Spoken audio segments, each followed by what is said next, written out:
રાજકોટના ટીઆરપી કાંડના 1 વર્ષ પૂરું થયું છે। આજે વર્ષી નિમિત્તે જ્યાં બનાવ બન્યો હતો ત્યાં 27 લોકોને આત્માને શાંતિ મળે અને નિર્દોષ લોકો જે મૃત્યુ થયા છે એને કડકમાં કડક સજા થાય।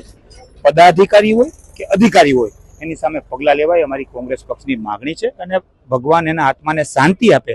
27 નિર્દોષ લોકો જે ગુજરી ગયા છે એની સામે કડકમાં કડક પગલાં લેવાય અમારી કોંગ્રેસ પક્ષની માગણી છે।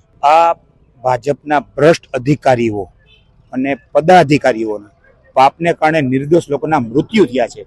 જે ગેમ ઝોન ગેરકાયદેસર ચાલતો હતો જેમાં પોલીસ સ્ટેશન નજીક આવેલું હતું, કોર્પોરેશનના પદાધિકારીને ખ્યાલ હતી, અધિકારીને ખ્યાલ હતી, એટલા નિર્દોષ લોકોના મોત થયા છે પણ એના આત્માને બિચારાને શાંતિ નથી થઈ।